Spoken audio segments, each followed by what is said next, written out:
Hello student, मैं हूं अजीत कुमार और आज आप लोग का इंट्रोडक्टरी क्लास 11th का केमिस्ट्री का लेने जा रहा हूं।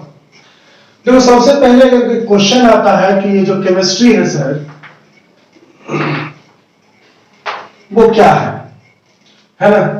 केमिस्ट्री है क्या? तो सबसे पहले हम लोग ये कहेंगे कि केमिस्ट्री साइंस का एक ब्रांच है। यानी chemistry is the branch of science in which we study about the chemical compositions of matter. अगर आप किसी भी मैटर के केमिकल कंपोजिशन के बारे में बात करें तो आपको केमिस्ट्री पढ़ना होगा और केमिस्ट्री इसी को कहते हैं। अब अगर हम लोग बात करते हैं केमिस्ट्री की, तो केमिस्ट्री का जो पहला आपका 11th का स्ट्रक्चर, जो पहला चैप्टर है वो है सम बेसिक कंसेप्ट, है ना, रिलेटेड टू केमिस्ट्री। तो अब हमको क्या देखना है कि सबसे पहले कि ये जो केमिस्ट्री हम लोग पढ़ना स्टार्ट करेंगे, है ना। और सबसे पहले तो मेरा एक वादा है तुम लोगों से कि अगर आप इस चैनल को मतलब हमारे वीडियो को ज्यादा से ज्यादा लाइक करें और कमेंट करें, है ना, और हो सके जितना अपने वैसे दोस्तों को फॉरवर्ड करें जो भी 10th का एग्जाम दे करके रिजल्ट के इंतजार में बैठे हुए हैं। तो हम गारंटी देते हैं कि आपका 1-2 चैप्टर तो मैं पूरा कर ही दूंगा, है ना, तब तक जब तक आप कहीं एडमिशन लीजिएगा और ये सब। तो हम कोशिश करेंगे कि आपको प्रत्येक दिन, है ना, प्रत्येक एक रेगुलर इंटरवल पे आपको लेक्चर मिलता रहे, है ना।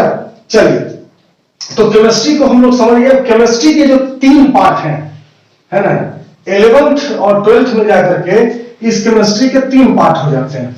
सबसे पहले पार्ट को हम लोग कहते हैं फिजिकल केमिस्ट्री, है ना। सबसे पहले को कहते हैं फिजिकल केमिस्ट्री, दूसरे को कहते हैं इनऑर्गेनिक और तीसरे को हम लोग कहते हैं ऑर्गेनिक, है ना। Physical chemistry, organic chemistry, inorganic chemistry और ऑर्गेनिक केमिस्ट्री। ठीक, अभी जो 11th में हम लोगों को चैप्टर पढ़ना है, सबसे पहले हम ये देख लें कि कौन सा चैप्टर किस में आता है। तो अगर हम फिजिकल की बात करते हैं तो सबसे पहला आएगा, वो जो सबसे पहला चैप्टर है वो है some basic concepts of chemistry. Some basic concept of chemistry. चलिए, दूसरा जो इसका टॉपिक है, दूसरा जो चैप्टर हमको पढ़ना है वो पढ़ना है structure of atom. Structure of atom. तीसरा जो टॉपिक आता है फिजिकल केमिस्ट्री में वो है हमारा स्ट्रक्चर ऑफ मैटर, है ना, स्ट्रक्चर ऑफ मैटर, है ना। इसी को सॉलिड स्टेट के नाम से भी जानते हैं, समझ गए? इसी में सॉलिड स्टेट। उसके बाद हम बात करते हैं 4th नंबर की। तो 4th जो केमिस्ट्री का है वो है थर्मोडायनामिक्स, है ना, थर्मोडायनामिक्स। 5वां जो होगा वो इक्विलिब्रियम, है ना। 6ठा जो होगा उसको हम लोग कहते हैं रिडॉक्स रिएक्शन, रिडॉक्स रिएक्शन। तो ये जो है वो 6 चैप्टर हमको फिजिकल केमिस्ट्री में पढ़ने हैं। उसी तरीके से अगर हम क्या इनऑर्गेनिक की बात करें तो सबसे पहला आएगा पीरियोडिसिटी। ठीक, सबसे पहला जो चैप्टर है वो है पीरियोडिसिटी। दूसरा हो जाएगा केमिकल बॉन्डिंग,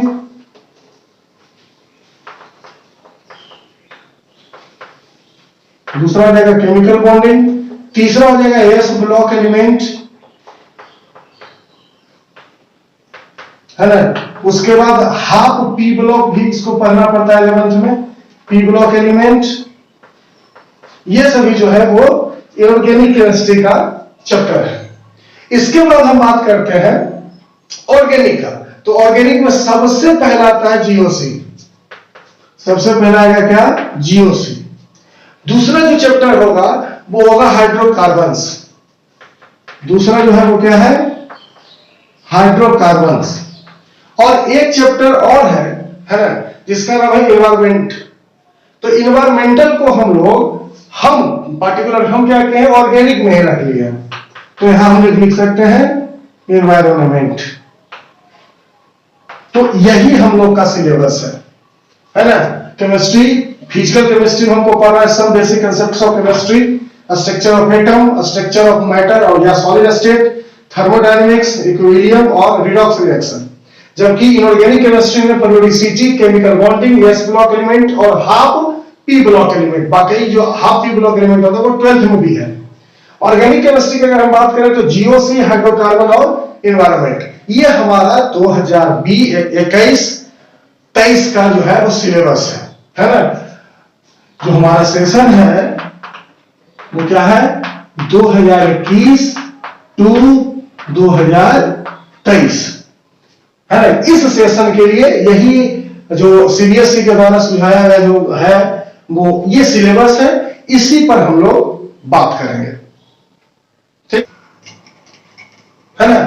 अब देखो हमको करना क्या है कि हमें ये कोशिश करना है ना। अभी कुछ चीजें ऐसे बता रहे हैं जो हमको पूरे 11th-12th में काम देगा, तो मैं इसका बेसिक बता देता हूं, बाकी का कुछ हम होमवर्क देंगे वो आप लोग खुद से कर लीजिएगा, है ना। देखिए हमको क्या पता है कि जो मेटल होता है सर, उसकी टेंडेंसी होती है कि वो मेटल के पर पॉजिटिव आयन बनाता है और इलेक्ट्रॉन को लूज करता है ना। तो अगर कोई मेटल एक इलेक्ट्रॉन लूज कर रहा है तो उसके ऊपर एक प्लस देते हैं। अगर कोई मेटल 2 इलेक्ट्रॉन लूज कर रहा है तो उसको लिखेंगे 2 प्लस 2 इलेक्ट्रॉन। कोई मेटल अगर 3 प्लस बना रहा है तो क्या लिखेंगे 3 इलेक्ट्रॉन। ये मेटल की टेंडेंसी होती है, ठीक। दूसरा होता है नॉन मेटल। दूसरा क्या होता है, नॉन मेटल। नॉन मेटल का टेंडेंसी क्या है कि जो मेटल के द्वारा इलेक्ट्रॉन छोड़ा गया है उसको वो साथ लेगा और निगेटिव चार्ज बनाएगा, है ना। जैसे देखिए कि अगर हम बात करते हैं नॉन मेटल को n से लिख देते हैं तो n प्लस 1 इलेक्ट्रॉन ये बना देगा क्या, n माइनस, ठीक। उसी तरीके से n प्लस 2 इलेक्ट्रॉन तो ये बना देगा क्या, n2 माइनस। अगर किसी को n प्लस 3 इलेक्ट्रॉन लिया तो वो बना देगा n3 माइनस। तो इससे पता चलता है कि कोई भी मेटल जो होता है सर वो इलेक्ट्रॉन को लूज करता है और नॉन मेटल जो होता है वो इलेक्ट्रॉन को गेन करता है और निगेटिव पॉजिटिव चार्ज बनाते हैं।